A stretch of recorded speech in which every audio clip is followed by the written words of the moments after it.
Jerry Jeff was always, he was a friend. I didn't see him, that often, maybe every 2 or 3 months, something like that. We'd run each other. He'd call me up every once in a while. I got a call from him probably a month before he passed away.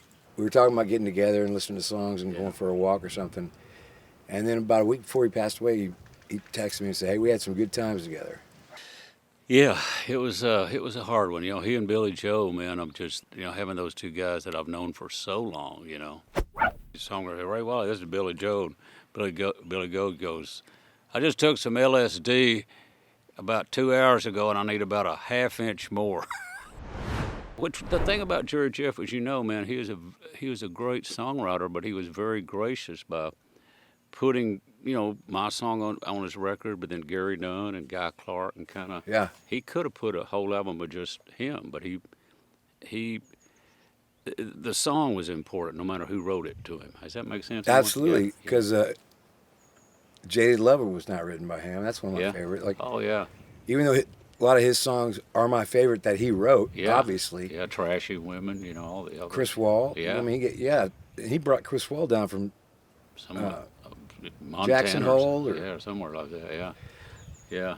It's funny to think about that because I remember when I first started making records. It's hard to figure out what's, if you're going to do one that's not your own. Yeah.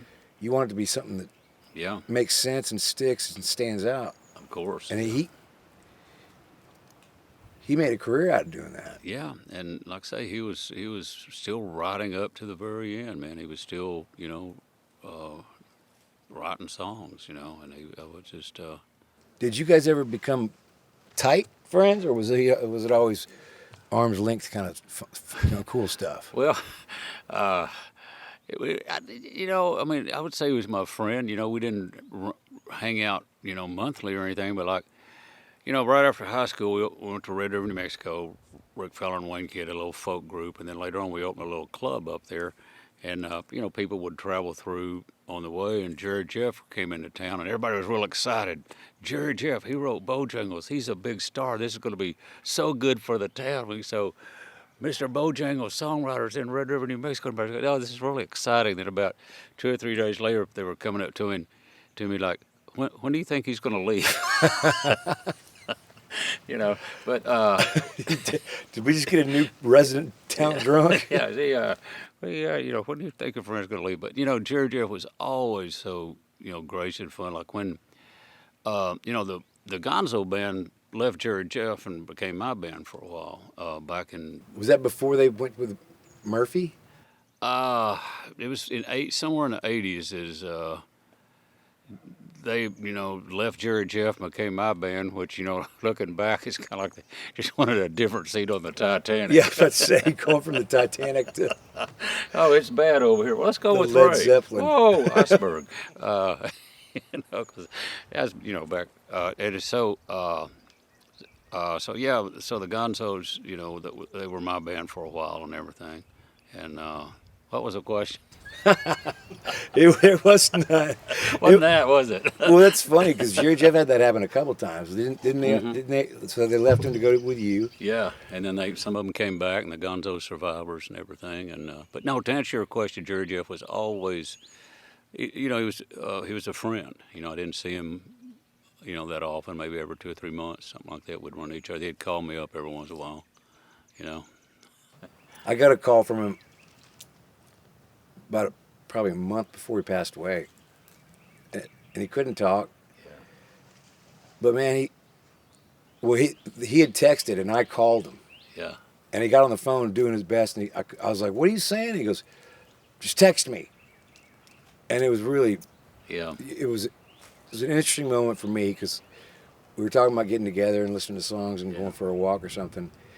And then about a week before he passed away, he texted me and said, "Hey, we had some good times together." Yeah, it was a hard one. He and Billy Joe, man, they were, I'm an old guy too, but having those two guys that I've known for so long, I met Billy Joe when I was about 22 at Mother Blues. I was out there, this guy came over. I can't remember his name now, but he said, "Hey, I want you to meet this songwriter." So I go over to this booth and you know, and this guy comes and says, "Hey, Billy Joe, this is Wylie Hubbard." He's a songwriter. Ray Wylie, this is Billy Joe. And Billy Joe goes, "I just took some LSD about 2 hours ago, and I need about a half-inch more." And I went, I knew what he was talking about, but I couldn't help him. You know, he didn't say, "Hey, I need another tab," or Yeah, I need about a half-inch Need more. about a half-inch more. And so that's when, we hit it off. Did you hang out with him much? We did, you know. Every time we'd do a gig together, you know, I'd open for him, but he'd call me up and say, "I'm going on first since I'm older than you. I won't go home." And so we'd play these gigs. He'd go on first, and You're kidding me. yeah, no, yeah. He just said, "Yeah, I'm always going on first," you know. What was that like following Billy Joe? It was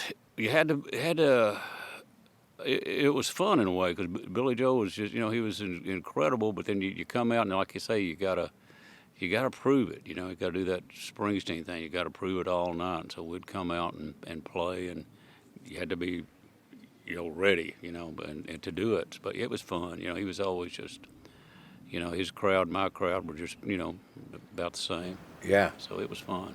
When was that? Oh man, I've owned forever. I mean, I've owned so many shows for Billy Joe, but then he would open for me because he wanted to go home. Here comes the opening act Yeah. after Billy Joe. Yeah, you know. So I was reading your book about hanging out with Manson. Oh yeah. I was very fortunate, but I feel very fortunate, you know.